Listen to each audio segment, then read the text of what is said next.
Эфир телеканала «Якутия-24» продолжает выпуск новостей. В студии Сергей Михедов. Здравствуйте. Коротко о главных темах.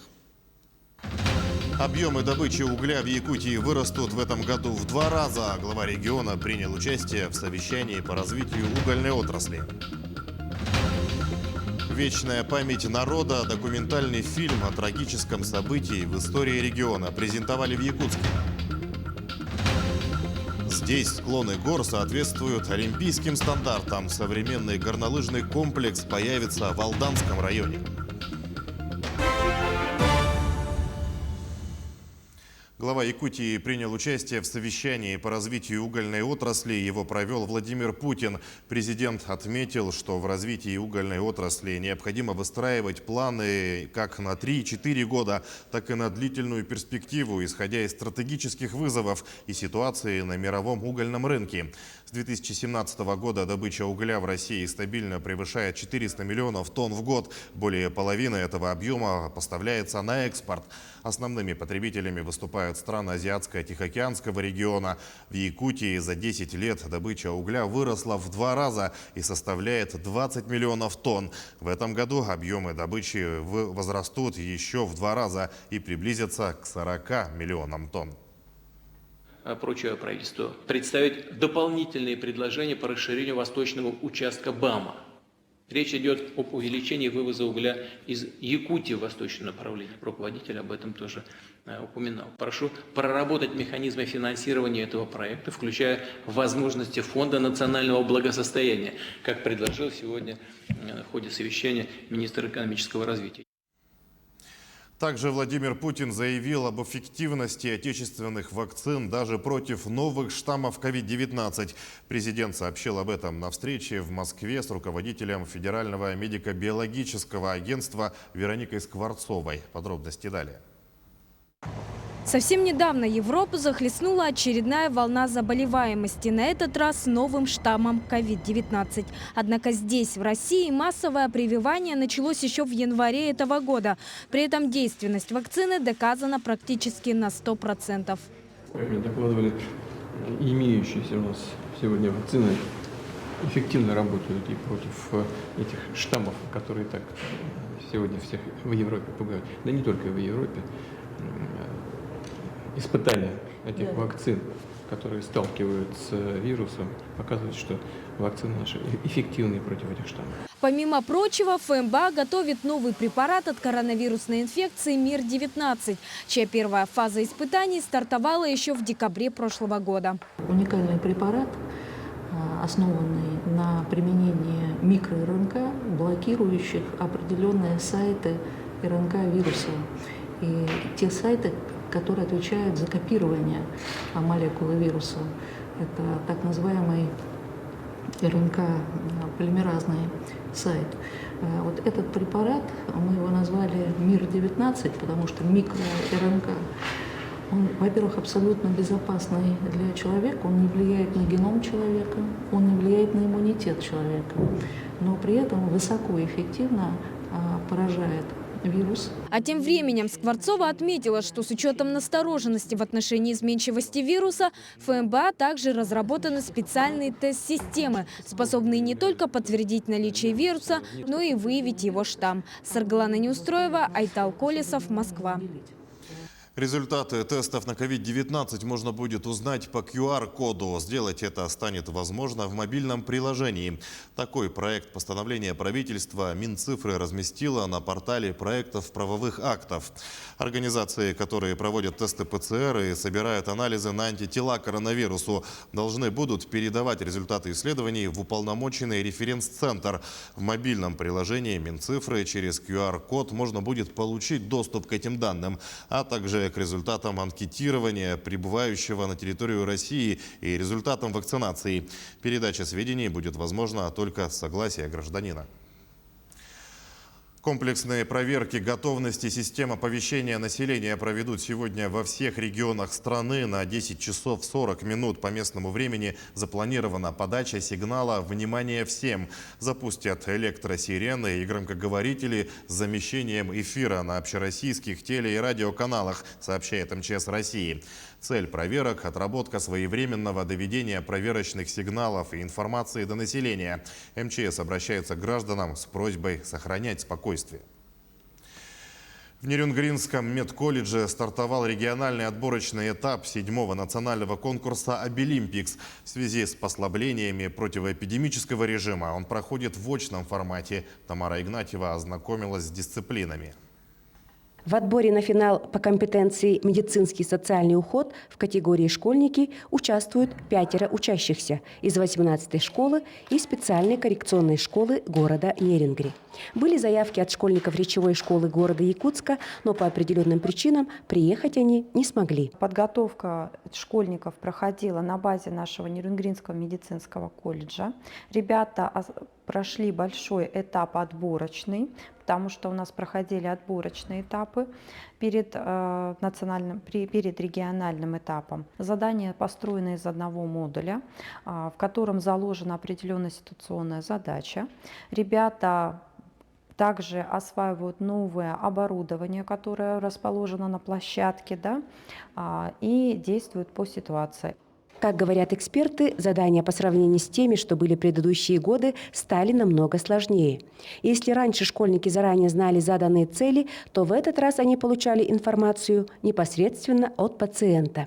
Задание было давление, температура тела, потом лед, потом ЧДД, частота дыхательных движений, потом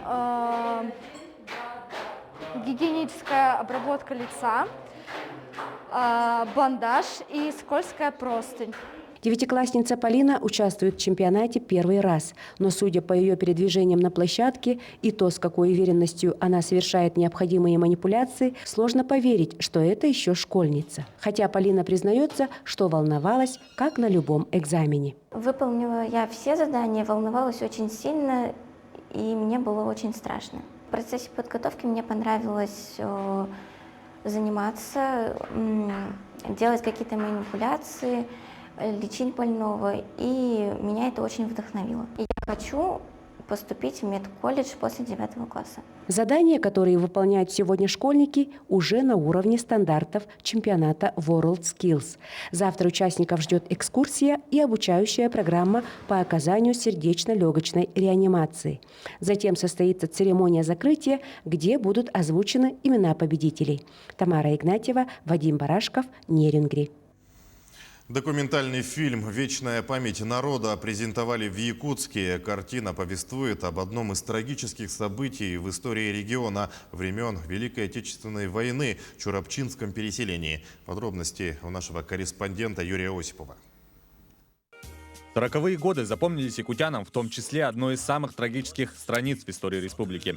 Осенью 1942 года произошло насильственное переселение чурапчинских колхозов в северные районы Якутии.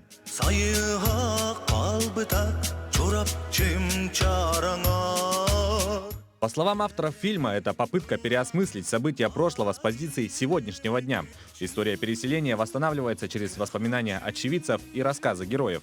Отмечается, что несмотря на то, что фильм документальный, в нем есть масштабные постановочные сцены, реконструкции, восстанавливающие события и делающие их ближе, понятнее подрастающему поколению.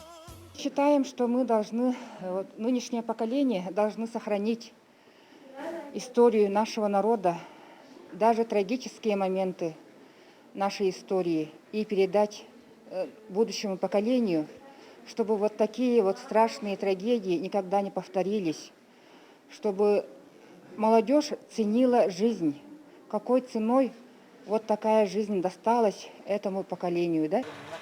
Картина нашла отклик в сердцах зрителей. Об этом можно судить по реакции зала. Во время финальных титров зрители аплодировали создателям фильма и подвигу чурапчинских переселенцев.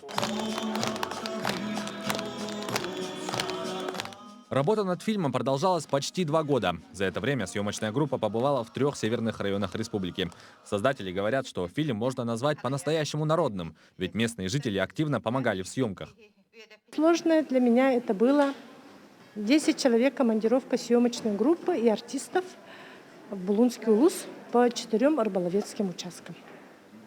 Там автобусы не ходят, такси не ходит, никаких транспортных нету. Там есть только рыбаки, которые днем рыбачат, ночью рыбачат. Тоже, как вот в фильме говорится, посменно рыбачат.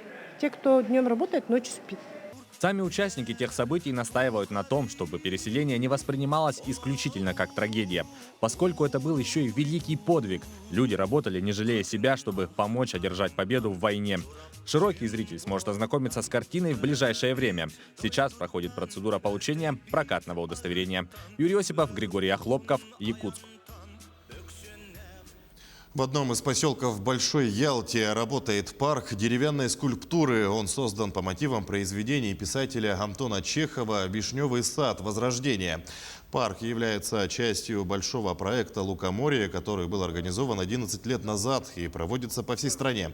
Мастера резьбы по дереву оставляют все созданные ими произведения на месте проведения мероприятий. Кроме скульптур литературных героев, в Ялтинском парке можно увидеть фигуры Федора Шаляпина, Максима Горького, Льва Толстого и самого Чехова.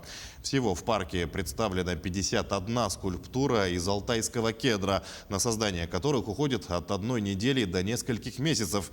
Цель проекта – популяризация классических произведений русских писателей среди населения. В период, когда интернет, везде интернет, нужно дать нашему человеку что-то осязаемое, что-то то, что он может увидеть.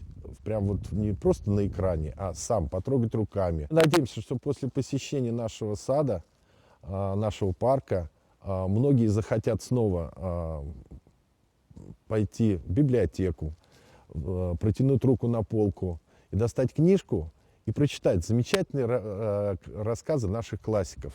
Не только Чехова, но и Толстого, и Горького, и Зощенко, и всех остальных, которых вот многие стали забывать.